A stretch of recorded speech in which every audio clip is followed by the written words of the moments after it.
بسم الله الذي لا يضر مع اسمه شيء في الأرض ولا في السماء وهو السميع العليم. بسم اللہ الرحمن الرحیم نحمده ونصلی علی رسول الکریم اما بعد قال رب اشرح لي صدری ویسر لي امری واحلل عقدۃ من لسانی یفقهوا قولی اللهم انی اسألک علما نافعا وعملا متقبلا ورزقا طیبا۔ اب دیکھیے ہم 20واں جز شروع کر رہے ہیں، 20th جز۔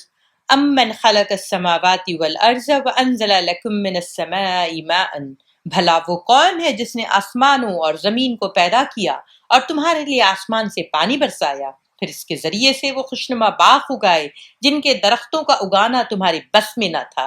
کیا اللہ کے ساتھ کوئی دوسرا خدا بھی ان کاموں میں شریک ہے؟ نہیں، بلکہ یہی لوگ راہ راست سے ہٹ کر چلے جا رہے ہیں۔ اور وہ کون ہے جس نے زمین کو جائے قرار بنایا اور اس کے اندر دریا رواں کیے اور اس میں پہاڑوں کی میخیں گاڑی اور پانی کے دو ذخیروں کے درمیان پردے حائل کر دیے؟ کیا اللہ کے ساتھ کوئی اور خدا بھی ان کاموں میں شریک ہے؟ نہیں، بلکہ ان میں سے اکثر لوگ نادان ہیں۔ کون ہے جو بے قرار کی دعا سنتا ہے جبکہ وہ اسے پکارے، اور کون اس کی تکلیف رفع کرتا ہے، اور کون ہے جو تمہیں زمین کا خلیفہ بناتا ہے؟ کیا اللہ کے ساتھ کوئی اور خدا بھی یہ کام میں کرنے والا ہے؟ تم لوگ کم ہی سوچتے ہو۔ اور کون ہے جو خشکی اور سمندر کی تاریکیوں میں تم کو راستہ دکھاتا ہے؟ کون ہے اپنی رحمت کے آگے ہواؤں کو خوشخبری لے کر بھیجتا ہے؟ کہ اللہ کے ساتھ کوئی دوسرا خدا بھی یہ کام کرتا ہے؟ بہت بالا وہ برتر ہے اللہ اس شرک سے جو یہ لوگ کرتے ہیں۔ اور کون ہے جو خلق کی ابتدا کرتا ہے پھر اس کا اعادہ کرتا ہے؟ اور کون تم کو آسمان اور زمین سے رزق دیتا ہے؟ کیا اللہ کے ساتھ کوئی اور خدا بھی ہے جو ان کاموں میں حصے دار ہو؟ کس طرح سے اللہ رب العالمین ہمارے ذہنوں کو جھنجھوڑ رہا ہے کہ کس طرح سے آپ غفلت کی نیند سے باہر آ جائیں۔ اب دیکھیے اللہ رب العالمین نے اپنی تمام نعمتوں کو گنایا اور کہا کہ کون ہے جو کرے۔ میں صرف ایک بات کو لینا چاہ رہی ہوں کہ جو بے قرار کی دعا سنتا ہے، اپنے دل پہ ہاتھ رکھیے، اور آپ جہاں بھی جتنے بھی آرام سے یا اس میں ہیں، آپ کا جو بھی سب سے محبوب رشتہ ہو، جو قریب کا رشتہ ہو، آپ اس کو تصور میں کریں، اس نے بھی دسیوں بار آپ کا دل توڑا ہوگا، دسیوں بار آپ کو مایوس کیا ہوگا، ہے نا، سینکڑوں بار، لیکن وہ اللہ ہی ہے جو آپ تھوڑا سا اس کے پاس لے کر جائیں تو اللہ تعالیٰ کے بارے میں یہ آتا ہے نا کہ اگر آپ چل کر جائیں گے تو دوڑ کے آپ کے پاس آتا ہے، آپ ایک بالش بڑھیے وہ دو بالش آتا ہے، آپ ایک ہاتھ آئیے وہ دو ہاتھ آتا ہے۔ ہم ہی اللہ سے غافل رہتے ہیں۔ ہمارے سوچی کہ ہم جب پریشان ہوتے ہیں، جب بے قرار ہوتے ہیں، جب اس کے پاس جاتے ہیں اور ہم اپنی ٹوٹی پھوٹی عبادت لے کے کھڑے بھی جاتے ہیں تو کیسے وہ ہمارے دل کو تھام لیتا ہے۔ سبحان اللہ، اسی پہ خالی غور کریں تو اپنے رب کی معرفت کو پہنچیں گے انشاءاللہ۔ اب سورہ نمل دیکھیے اللہ سبحانہ وتعالیٰ کیسے خوبصورت انداز میں ختم کر رہا ہے۔ اے محمد ان سے کہو مجھے تو یہی حکم دیا گیا ہے کہ اس شہر کے رب کی بندگی کروں جس نے اسے حرم بنایا ہے اور جو ہر چیز کا مالک ہے۔ مجھے حکم دیا گیا کہ میں مسلمان بن کر رہوں اور یہ قرآن پڑھ کر سناؤں۔ اب جو ہدایت اختیار کرے گا وہ اپنے ہی بھلے کے لیے ہدایت اختیار کرے گا، اور جو گمراہ ہو اس سے کہہ دو کہ میں تو بس خبردار کر دینے والا ہوں۔ ان سے کہو تعریف اللہ ہی کے لیے ہے جو عنقریب وہ تمہیں اپنی نشانیاں دکھا دے گا اور تم انہیں پہچان لو گے۔ تیرا رب بے خبر نہیں ہے ان اعمال سے جو تم لوگ کرتے رہے ہو۔ صدق اللہ العظیم۔ اب دیکھیے اللہ رب العالمین کس کو حکم دے رہا ہے؟ ڈائریکٹ محمد رسول اللہ صلی اللہ علیہ وسلم کو، کہ اس شہر کی قسم، یہ شہر، وہ شہر مکہ کتنا حرمت والا ہے۔ اس جاہلیت کے دور میں اس کی حرمت پہ کوئی آنچ نہیں آئی تھی، آج دیکھیے ہم نے اس کو کیا بنا دیا۔ اس کے بعد اللہ کہہ رہا ہے کہ نا حکم دیا گیا کہ میں مسلم بن کر رہوں۔ مسلمان کا مطلب کیا ہوتا ہے؟ فرما بردار۔ تو کیا اللہ کے رسول نہیں تھے؟ نعوذ باللہ، پورے تھے، پر ان کے ذریعے سے امت کو بتایا جا رہا ہے کہ تم کو کس حد تک فرما برداری کرنی ہے، کس حد تک عبد بن کے رہنا ہے، اور پھر یہ قرآن کو پڑھ کر سناؤ۔ تو اللہ کے رسول ہم نے جب پڑھا تھا سبحان الذی اسریٰ، یعنی جب وہ معراج سے آئے تو وہ بات کو کہنا آسان نہ تھا، لیکن اللہ کے رسول صلی اللہ علیہ وسلم نے ہر بات وحی کو پوری کی پوری پہنچا دی امت کو۔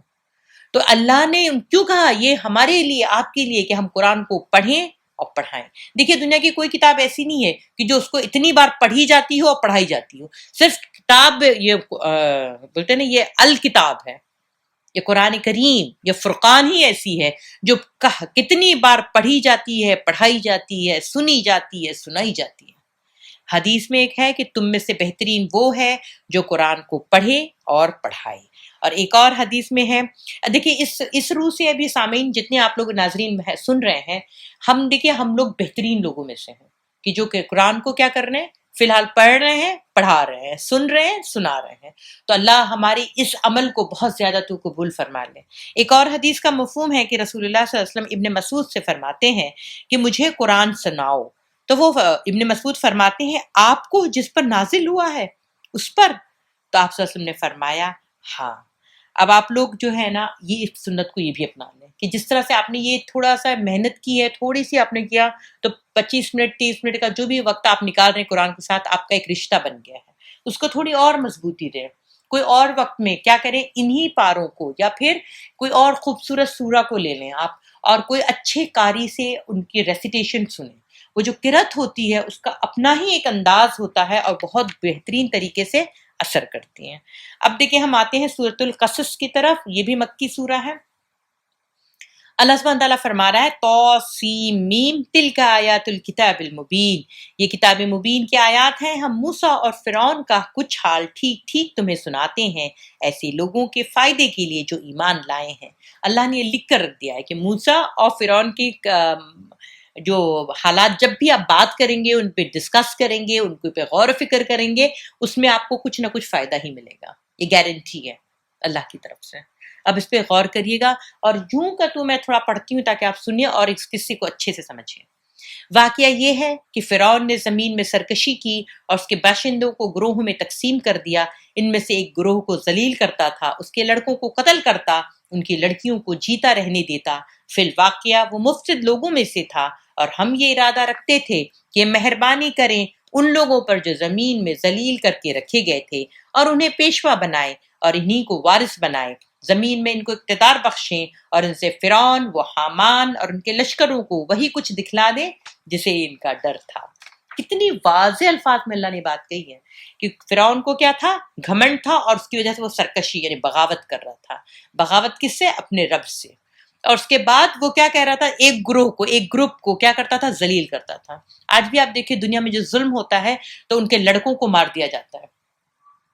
ان کی نسل میں سے آپ دیکھیں گے ایک ایک نسل ختم کر دیتے ہیں، اور وہ سمجھتے ہیں کہ ہم اس طرح سے کیا کریں گے، ان کو ختم کر دیں گے. لیکن اللہ کیا کہہ رہا ہے کہ اللہ نے یہ سوچ لیا تھا، اللہ نے ارادہ کر لیا تھا کہ اس کو خود کو ذلیل اور فنا کر دے گا، جس سے فرعون اور یہ حامان ڈر رہے تھے، اور وہ ہو کر رہا.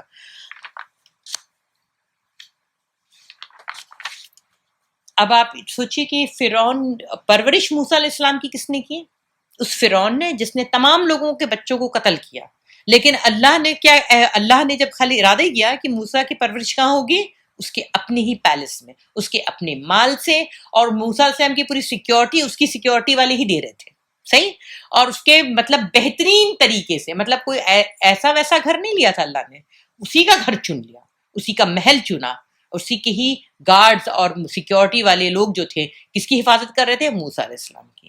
اب موسیٰ علیہ السلام جب پیدا ہوتے ہیں تو ان کی ماں کو اللہ نے الہام کیا کہ تو کیا کر، اس کو اپنے بیٹے کو کیا کر، پانی میں ڈال اور اس کو دریا میں چھوڑ دے. اب وہ موسیٰ علیہ السلام کی ماں کا جو دل ہے وہ اڑا جا رہا تھا. یہاں پہ لکھا وَأَصْبَحَ فُؤَادُ أُمِّ مُوسَىٰ فَارِغًا، یعنی موسیٰ علیہ السلام کی ماں کا دل جو ہے فؤاد یعنی یہاں پہ اڑا جا رہا تھا، بے چین ہو رہا تھا.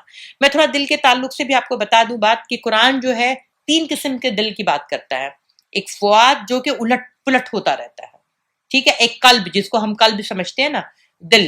اور جو دل کو ہے نا انگلش میں اور اردو میں جو ہے کیسے کہتے ہیں، بس وہ ہر جگہ دل ہی دل لکھتے ہیں، لیکن اللہ سبحانہ تعالیٰ دل کی کیٹیگری بتاتا ہے. یہاں پہ فؤاد کا ذکر آیا ہے کہ وہ ماں کا دل اڑا جا رہا تھا، بے چین تھا، تلپٹ ہو رہا تھا. اور ایک ہے قلب سلیم جو اطمینان والا دل. تو میں آگے اس کو انشاءاللہ پھر لوں گی ڈیٹیل میں. تو اللہ کہہ رہا ہے کہ ان کا دل اڑا جا رہا تھا، وہ راز فاش کر بیٹھی اگر ہم نے اس کی ڈھارس نہ بندھا دیتا تاکہ وہ ہمارے وعدے پر ایمان لانے والے میں سے ہو. اس نے بچے کی بہن سے کہا کہ اس کے پیچھے پیچھے جا، چنانچہ وہ الگ ان سے اس کو اس طرح دیکھتی رہی کہ دشمنوں کا اس کا پتہ نہ چلا، اور ہم نے بچے پر پہلے ہی دودھ پلانے والوں کی چھاتیاں حرام کر رکھی تھیں۔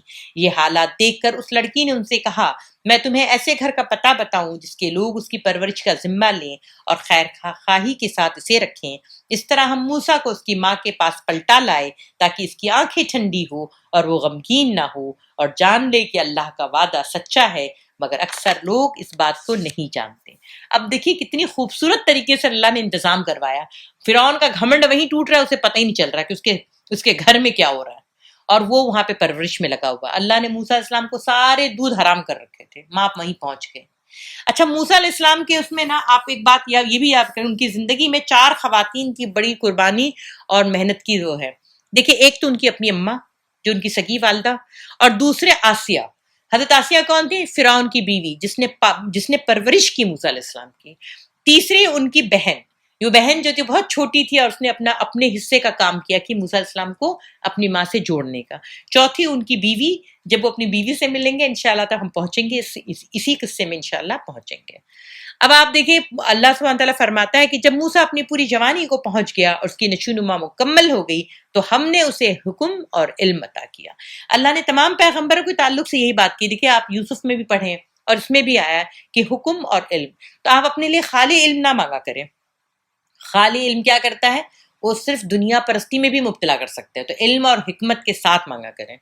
پھر ہم نیک لوگوں کو ایسی ہی جزا دیتے ہیں۔ ایک روز وہ شہر میں ایسے وقت داخل ہوا جبکہ اہل شہر غفلت میں تھے۔ وہاں اس نے دیکھا کہ 2 آدمی لڑ رہے ہیں، ایک اس کی اپنی قوم کا تھا، دوسرا اس کی دشمن قوم سے تعلق رکھتا تھا۔ اس کی قوم کے آدمی نے دشمن قوم والے کے خلاف اسے مدد کے لیے پکارا۔ موسیٰ نے اس کو ایک گھونسا مارا اور اس کا کام تمام کر دیا۔ یہ حرکت ہوتے ہی موسیٰ نے کہا، یہ شیطان کی کار فرمائی ہے، وہ سخت دشمن اور کھلا گمراہ کن ہے۔ پھر وہ کہنے لگا، اے میرے رب، میں نے اپنے نفس پر ظلم کر ڈالا، میری مغفرت فرما دے۔ رب انی ظلمت نفسی فاغفر لی فاغفر لہ انہ هو الغفور الرحیم۔ چنانچہ اللہ نے اس کی مغفرت فرما دی اور وہ غفور الرحیم ہے۔ میں نے یہ اس لیے لیا کہ ہر آدمی اپنے زندگی میں کوئی نہ غلطی ہو جاتی، بعض دفعہ بولتے نا انجانے میں ہو جاتی ہے، تو فوراً اللہ سے رجوع کرنا چاہیے۔ اب دیکھیے کیا ہوتا ہے کہ یہ جو آدمی جو تھا موسیٰ علیہ السلام کی قوم والا بڑا ہی فسادی تھا، وہ دوسرے دن بھی ان کو فساد کرتا ہوا مل گیا۔ تو اب جو ہے ان کی بات جو ہے وہ منہ کا بھی بڑا کھلا ہوا تھا۔ اس نے کہا کہ موسیٰ تو مجھے ایسے ہی مار ڈالے گا جیسے کہ تو نے کل ایک آدمی کو مار دیا تھا۔ تو اب یہ بات جو ایوانوں تک پہنچ جاتی ہے اور موسیٰ کے خلاف کیا ہو جاتی ہے، سازشیں ہونے لگتی ہیں۔ تو ایک آدمی جو کہ ان کی اپنے گروپ کا نہیں تھا، یعنی اپنے بنی اسرائیل کا نہیں تھا، وہ آتا ہے اور کہتا ہے، اس کے بعد ایک آدمی شہر کے پرلے سرے سے دوڑتا ہوا آیا اور بولا، موسیٰ سرداروں میں تیرے قتل کے مشورے ہو رہے ہیں، یہاں سے نکل جا، میں تیرا خیر خواہ ہوں۔ یہ خبر سنتے ہی موسیٰ ڈرتا سہمتا نکل کھڑا ہوا اور اس نے دعا کی کہ اے میرے رب، مجھے ظالموں سے بچا لے، رب نجنی من القوم الظالمین۔ مصر سے نکل کر جب موسیٰ مدین کا رخ کیا تو اس نے کہا کہ امید ہے کہ میرا رب مجھے ٹھیک راستے پر ڈال دے گا۔ جب وہ مدین کی کنویں پہ پہنچا تو اس نے دیکھا کہ بہت سے لوگ اپنے جانوروں کو پانی پلا رہے ہیں اور ان سے الگ ایک طرف 2 عورتیں اپنے جانوروں کو روک رہی ہیں۔ موسیٰ نے ان عورتوں سے پوچھا، تمہیں کیا پریشانی ہے؟ انہوں نے کہا، ہم اپنے جانوروں کو پانی نہیں پلا سکتی جب تک یہ چرواہے اپنے جانور نہ نکال لے جائیں، اور ہمارے والد ایک بہت بوڑھے آدمی ہیں۔ یہ سن کر موسیٰ نے ان کے جانوروں کو پانی پلا دیا، پھر ایک سائے کی جگہ جا بیٹھا اور دعا کی کہ پروردگار جو بھی تو خیر مجھ پر نازل کرے میں اس کا محتاج ہوں، ربی انی لما انزلت الی من خیر فقیر۔ ان دونوں عورتوں میں سے ایک شرم و حیا کے ساتھ چلتی ہوئی اس کے پاس آئی اور کہنے لگی، میرے والد آپ کو بلا رہے ہیں تاکہ آپ ہمارے لیے جانوروں کو جو پانی پلایا ہے اس کا اجر آپ کو دیں۔ موسیٰ جب ان کے پاس پہنچا اور اپنا سارا قصہ اسے سنایا تو اس نے کہا، کچھ خوف نہ کرو، اب تم ظالم لوگوں سے بچ کر نکلے ہو۔ اب دیکھیے انہوں نے دعا کی کیا کہ رب انی لما انزلت الی من خیر فقیر۔ تو جب بھی کوئی ایسی پریشانی، بے بسی، بے کسی، لاچاری والی صورتحال ہو تو یہ دعا مانگے، اللہ وہاں سے خیر نہ دے گا آپ نے جہاں سے سوچا نہ ہوگا۔ پھر ان دونوں عورتوں میں سے ایک نے اپنے والد سے کہا، ابا جان اس شخص کو نوکر رکھ لیجئے، بہترین آدمی ہے جسے آپ ملازم رکھیں، وہی ہو سکتا ہے جو مضبوط بھی ہو اور امانت دار ہو۔ اس کے باپ نے موسیٰ سے کہا میں چاہتا ہوں کہ اپنی ان 2 بیٹیوں میں سے ایک کا نکاح تمہارے ساتھ کر دوں بشرطے کہ تم 8 سال تک میرے وہاں ملازمت کرو، اور اگر 10 سال پورے کر دو تو یہ تمہاری مرضی ہے، میں تم پر سختی نہیں کرنا چاہتا، تم انشاءاللہ مجھے نیک آدمی پاؤ گے۔ موسیٰ نے جواب دیا یہ بات میرے اور آپ کے درمیان طے ہو گئی ہے، ان دونوں مدتوں سے میں جو بھی مدت پوری کر دوں اس کے بعد پھر کوئی زیادتی مجھ پر نہ ہو، اور جو کچھ قول و قرار ہے اللہ اس پر نگہبان ہے۔ یہاں سے میں ایک بات لینا چاہ رہی ہوں کہ یہ خواتین 2 عورتیں جو تھیں وہ دیکھیں کس قدر عقل مند تھیں اور حکمت والی تھیں، سمجھدار تھیں۔ انہوں نے اپنے والد سے کیا کہا کہ آپ اسے کیا کر لیں، آپ ان کو جب موسیٰ کا کردار بتایا ہوگا انہوں نے تو ان کے باپ نے سوچا کہ جاؤ تم بلا کے لاؤ اور ہم اس کو کیا کرتے ہیں، بات کرتے ہیں، کیونکہ ہر آدمی جو بھی اس کے اندر تھوڑی سی بھی بولتے ہیں نیکی ہوگی تو وہ احسان فراموش نہیں ہوتا ہے، تو وہ کیا کرتے ہیں کہ اپنے والد کو پاس جا کے ان کے والد سے بولتی ہیں کہ ان کو آپ نوکر رکھ لیجئے، کیونکہ یہ کیا ہے، مضبوط بھی ہے اور امانت دار بھی ہے۔ اور اس میں دیکھیے ایک حدیث کا مفہوم ہے کہ اللہ جو ہے قوی مومن کو زیادہ پسند کرتا ہے بنسبت ضعیف کے، تو یہ قوت اور پھر امانت داری، امانت از ویری امپورٹنٹ، آپ کو نا اس وصف کو اپنے اندر اپنانا پڑے گا کہ ہم جو ہیں امانت دار لوگ بنے، ہر طرح کی امانتوں کو پورا کرنے والے بنے۔ اچھا ابا نے بھی ان کے جو والد تھے انہوں نے بھی ان کے مشورے کو مان لیا، اور ان کو مشورے کے ماننے کے بعد بلکہ ایک سٹیپ اور آگے گیا اور کیا کہتے ہیں کہ میں تمہارا نکاح ہی کر دوں گا اپنی دونوں میں سے کسی ایک بیٹی کا، مگر یہ کہ تم کیا کرو 8 سے 10 سال تک میری خدمت کرو۔ اب ان کے پاس معلوم تھا کہ ان کے پاس تو ڈھیلا نہیں کہ یہ مہر میں کچھ دیں گے، تو پھر یہ چیز انہوں نے کروائی۔ اب دیکھیے اگر ہم نے قرآن کو پڑھا ہوتا، قرآن سے اپنا سنت اپنائی ہوتی اور تمام رسولوں کی سنت اپنائی ہوتی تو آج ہم کتنے فائدے میں ہوتے ہیں۔ لیکن آج انڈیا میں خاص کر، یہ صرف انڈیا میں ہی چلتا رہتا ہے، انڈیا پاکستان میں، کہ وہ جو ہے شادی جو ہے لڑکی کی ایک عذاب بن کے رہ جاتی ہے، یعنی لڑکی کی شادی ہوئی، اب لڑکی کی شادی کیسے ہو، جہیز اور یہ اور وہ، جبکہ اللہ نے اس کو اتنا آسان کیا ہوا ہے۔ تو غلامی کا پلندہ ہم اپنے گلے میں خود توق ڈالتے ہیں، اللہ تو ہمیں عزت دینا چاہتا ہے، ہم خود ہی ذلیل ہونا چاہتے ہیں۔ تو اپنی صفوں میں کیا کریں، ہم انشاءاللہ سنتوں کو اپنانے والے بنیں انشاءاللہ۔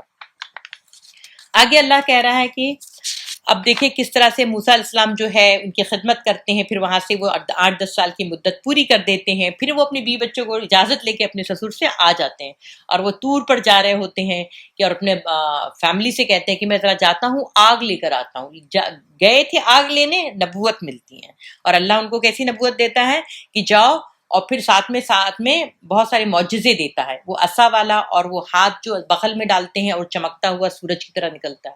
پھر اللہ کہہ رہے جاؤ کہاں پہ، جب موسیٰ ان لوگوں کے پاس پہنچا، کس کے پاس، فرعون کے پاس، اور دکھایا ان کو معجزہ، تو انہوں نے سمجھا کہ یہ سب بناوٹی باتیں ہیں۔ اب دیکھیے ان دونوں کے بیچ میں کیا بات ہو رہی ہے۔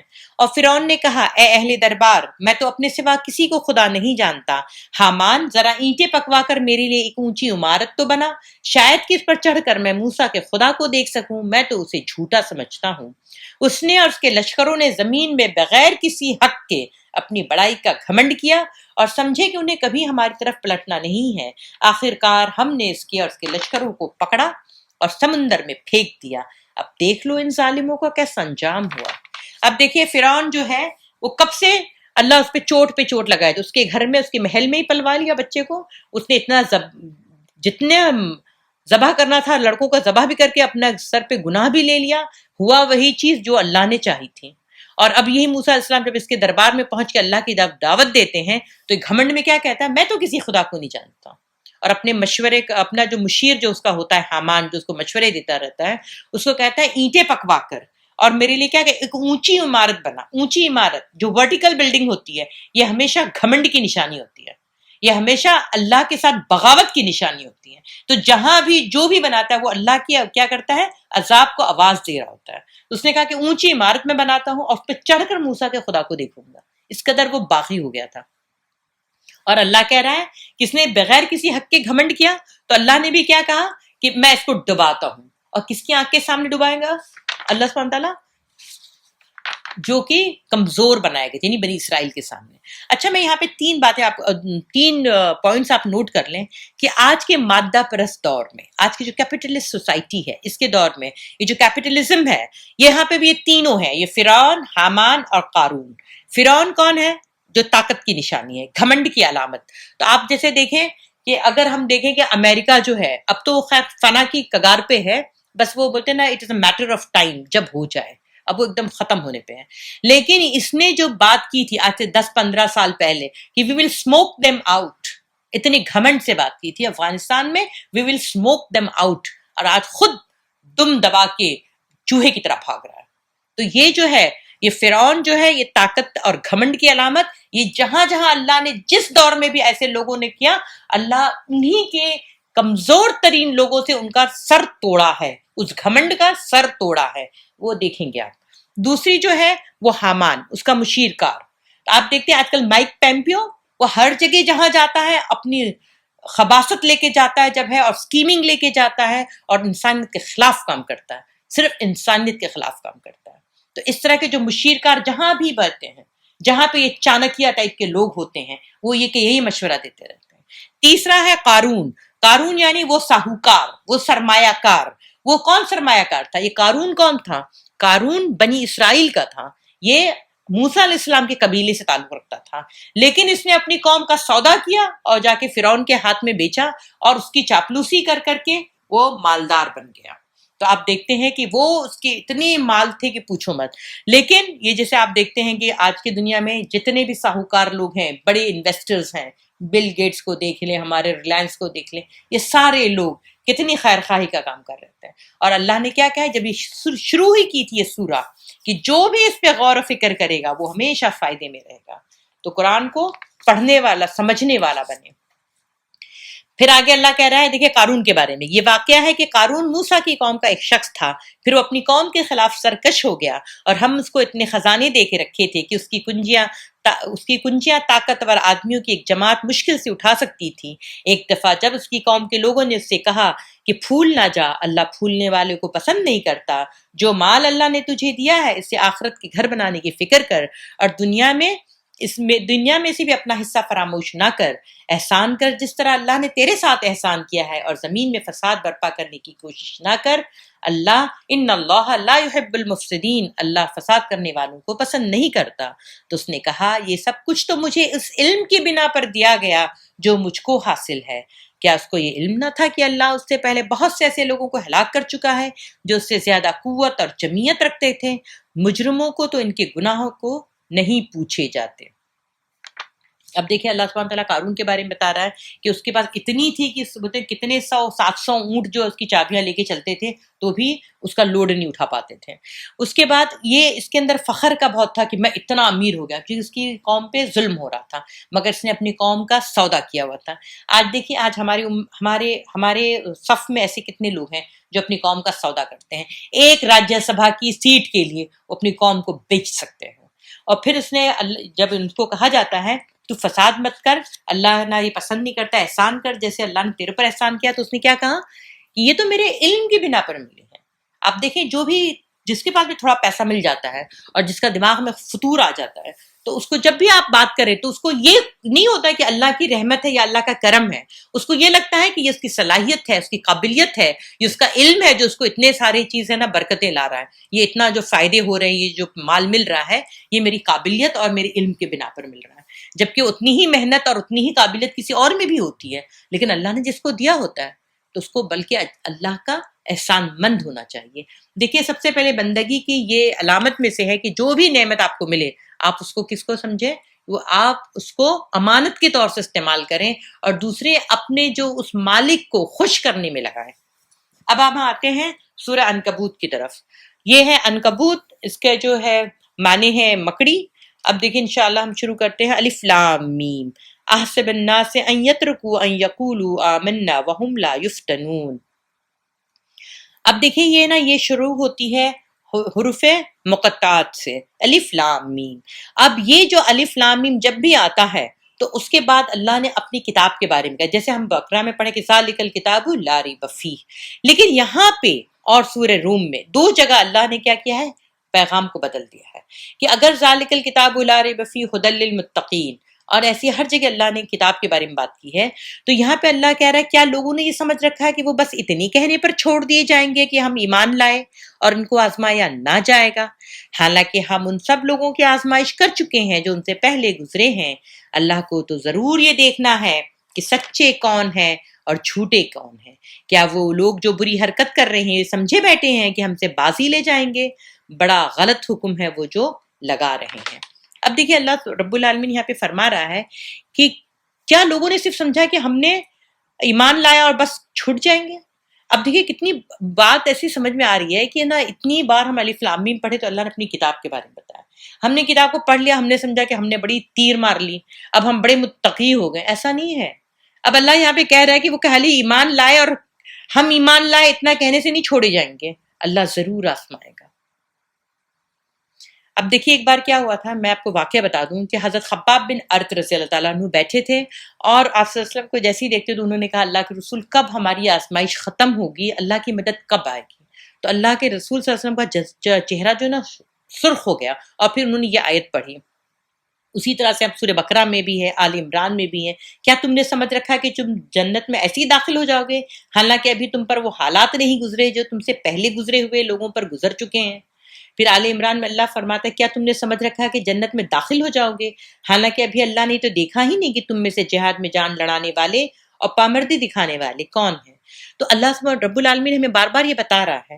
جبکہ خباب بن ارت کے بارے میں بتا دوں کہ ان کے بارے میں تو یہ کہ ان کو اتنی اذیت، اتنا ان کو ظلم کیا گیا کہ ان کی کمر میں جو ہے نا باقاعدہ ان کا گوشت جل کر اور اس پہ ان کی چربی سے وہ آگ بجھ گئی تھی، تو اس وجہ سے ان کو کھڈا ہو گیا تھا. امیر المومنین عمر فاروق رضی اللہ تعالیٰ عنہ کے خلافت میں جب ان کو تزکیہ کرنا ہوتا تو وہ اکثر حضرت خباب بن ارت کو بلاتے اور بولتے تم اپنا کرتا اٹھاؤ، اور وہ دیکھ کے وہ امیر المومنین رو پڑتے اور وہ کہتے کہ اللہ ہم کو وہ وقت یاد ہے کہ ہم نے کس اذیت میں گزارے تھے، آج تو انہیں اتنی عزت دی ہے. تو اللہ جو ہے نا وہ آزمائش اپنے خاص بندوں کی ضرور کرے گا. خاص کون؟ الخاص کون؟ وہ خاص جو جنت میں جانے والے ہیں. اس کی وجہ کیا ہے؟ دیکھیے آپ اس مثال سے سمجھیے کہ آپ کے پاس کوئی پرس ہے یا آپ سمجھیے کہ کوئی سینڈلز ہے یا کوئی ہے نا چشمہ ہی تھا ٹوٹ گیا، تو آپ اس کے ساتھ کیا کرتے ہیں؟ اب ٹوٹ گیا آپ نے دوسرا لے لینا ہے. لیکن آپ کے پاس ہے نا سونے کی کوئی چیز تھی، جیسے کوئی کے پاس کوئی کنگن تھا جو 5 تولے کا ہو یا 4 تولے کا ہو اور اس کے اندر کوئی ڈیفیکٹ آ گیا، وہ ٹوٹ گیا یا خراب ہو گیا، تو کیا آپ اس کو پھینکیں گے؟ آپ اس کو کیا کریں گے؟ آپ اس کو بنوائیں گے. اگر نہیں بن پایا تو اس کو کیا کرتے ہیں؟ وہ چیز واپس دوبارہ یوز ہو سکتی ہے؟ نہیں ہو سکتی ہے؟ ہو سکتی ہے. تو اس کو پھر آپ کیا کرتے ہیں کہ اس کو نئی شکل دیتے ہیں. تو اس کو نئی شکل دینے کے لیے اس کو بھٹی میں گزرنا پڑے گا، صحیح ہے نہیں؟ پر وہ ہے وہ قیمتی چیز، اس لیے وہ محنت اس پہ ہو رہی ہے، ورنہ نہیں ہوتی. وہی پرس پہ وہی چشمے پہ تو نہیں ہونی تھی. تو اسی طرح سے اللہ اپنے خاص بندے کو جو اس کو جنت میں لے جانا ہے اس کو اس بھٹی سے گزارتا ہے تاکہ آخرت میں اس کے لیے کوئی مسئلہ نہ ہو، آخرت میں اس کو کوئی تکلیف نہ ہو. جو یہاں پہ وہ دھل دھلا کے پاک صاف ہو کے کیا کرے، وہ تیار رہے اپنی جنت اپنے ٹھکانے پہ پہنچنے کے لیے. تو میں آپ کو بتائیے کہ کل ہم نے جب پڑھا تھا شکر کا کہ حضرت سلیمان کتنا شکر کرتے تھے، میں آپ کو ایک اور آسان نسخہ دے رہی ہوں کہ جو مقام ٹھوکر کا ہوتا ہے نا اسی مقام پہ شکر کا ہوتا ہے.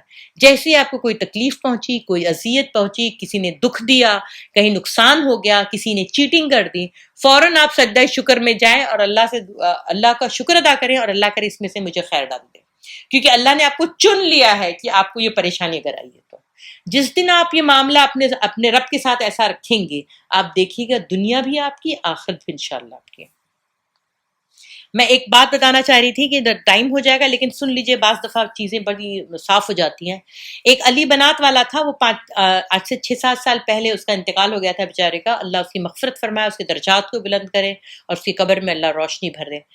وہ علی بنات والا جو آسٹریلیا میں تھا، اور وہ بڑا ہی بولتے نا ہیپننگ ٹائپ کا لڑکا تھا، ینگ تھا بھی، اور اس کے پاس دنیا کی تمام آسائشیں تھیں، نعمتیں تھیں، اور بہت اچھا ایک پیلس جیسا گھر تھا، اور یہ نا فراری گاڑی لے کے چلتا تھا، سارے برانڈز اس کے تھے، وہ کوئی برانڈ کی چیز کے بغیر علاوہ کوئی چیز استعمال نہیں کرتا تھا. اور لیکن یہ سب کچھ وہ اپنی محنت سے بنایا تھا. اس کے بعد اس کو ڈیٹیکٹ ہوتا ہے کہ اس کو کینسر ہے. ڈاکٹر نے اسے بتایا کہ اس کی زندگی صرف بمشکل 8 مہینہ یا 10 مہینے ہے بس.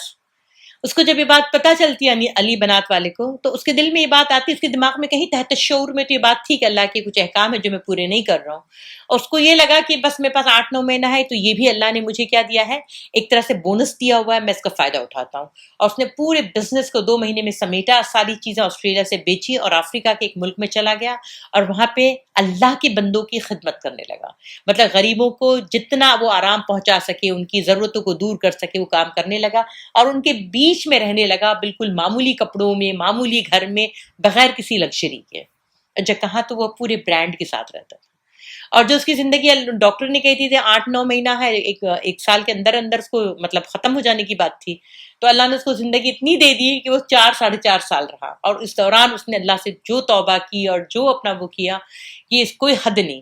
یہ بیچ میں 7-8 سال پہلے اس کا واقعہ کافی مشہور ہوا تھا، لوگ کافی فارورڈز کر رہے تھے، تو کس طرح سے اس کو دیکھیں آج کی ڈیٹ میں بھی لوگ چن لیتے ہیں۔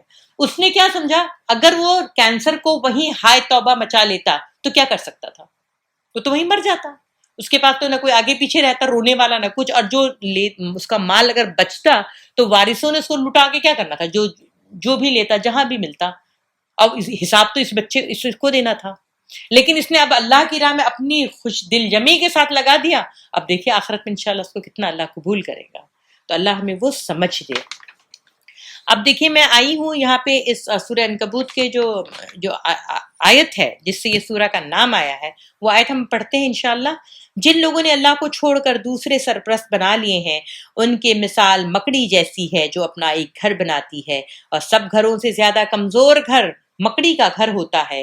کاش یہ لوگ علم رکھتے، یہ لوگ اللہ کو چھوڑ کر جس چیز کو بھی پکارتے ہیں اللہ اسے خوب جانتا ہے، وہی زبردست ہے اور حکیم ہے۔ یہ مثالیں ہم لوگوں کی فہمائش کے لیے دیتے ہیں، مگر ان کو وہی لوگ سمجھتے ہیں جو علم رکھنے والے ہیں۔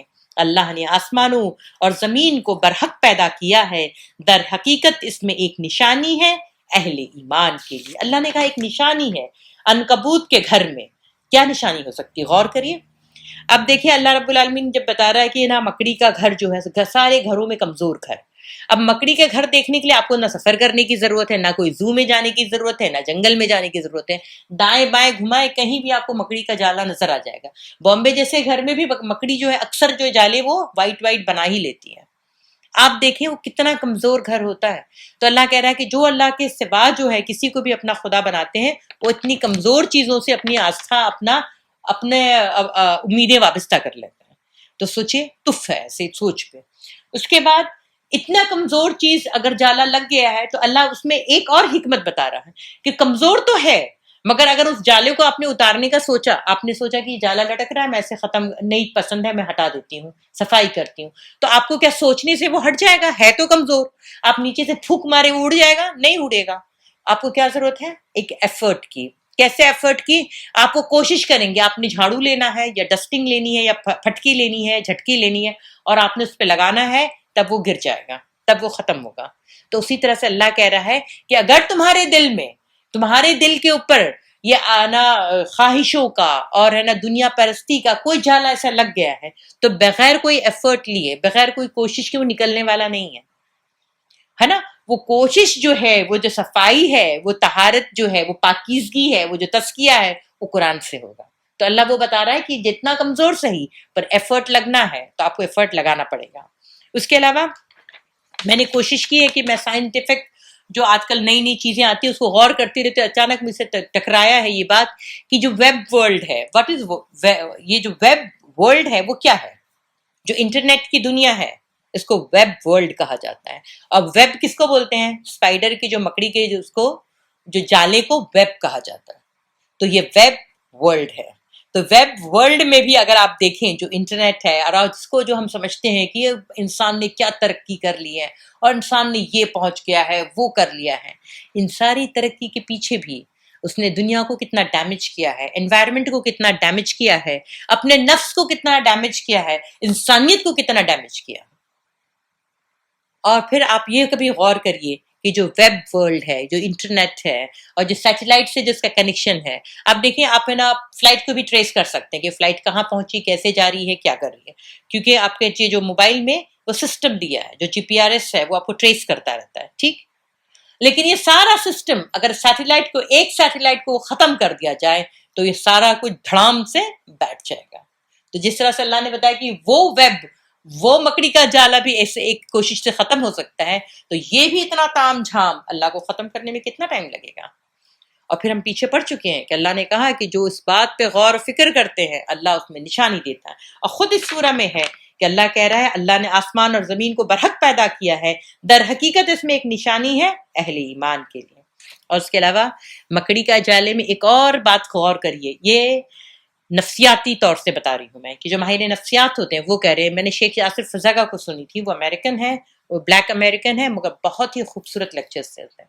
تو شیخ یاسر فزاگا کہتے ہیں کہ جو مکڑی ہوتی ہے وہ ہمیشہ اکیلی رہتی. کبھی آپ نے اس کے پکچر میں نہیں دیکھا ہوگا کہ وہ اپنے گھر میں کوئی 2 مکڑی کا فوٹو رہا ہو. اور اگر آپ کے پاس وہ کتاب نہیں ہے جس میں نا چھوٹے جب بچے ہوتے تو ہم بتاتے ہیں کہ یہ اینیملز ہیں اور یہ اینیملز کے ہاؤسز ہیں، تو نہیں ہے تو آپ گوگل پہ دیکھ لیں، ویب میں آپ کو ایک ہی مکڑی دکھے گی. تو یہ جو آج کی دنیا کے جو کیپٹلسٹ سوسائٹی جو میں نے آپ کو بتایا تھا کہ ان کے 4 پلر ہیں، ایک سب سے بڑی بات کیا ہے، ایک انٹرسٹ، دوسرا ہے کیا انسیکیورٹی، تیسرا ہے انفلیشن، اور چوتھا ہے انڈیویجولزم یعنی انفرادیت. اب میں آج انسان اپنی میں اتنا نہ لگژری میں رہوں، میں اتنی زیادہ ہر چیز برانڈ کی پہن لوں، اور پھر اس کو پورا کرنے کے چکر میں وہ دوسروں کو تو چھوڑ دیں، وہ اپنی اولاد کو مارنے پہ تلا ہوا ہے. تو مکڑی جو ہے وہ اکیلی رہتی ہے، اور اس کے بھی جا کے گوگل سے آپ دیکھیے گا اس کی زندگی، اس کا لائف سٹائل کیسا ہوتا ہے. تو یہ تھی آج کی بات. اب میں اس دعا کے ساتھ میں ختم کرتی ہوں. اللہم اجعلنی صبورا وجعلنی شکورا وجعلنی فی عینی صغیرا وفی اعین الناس کبیرا. اے اللہ تو مجھے بہت صبر کرنے والا، بہت شکر کرنے والا بنا دے، اور مجھے میری نظر میں چھوٹا اور دوسروں کی نظر میں بڑا بنا دے. آمین یا رب العالمین. جزاک اللہ خیر. شکرا.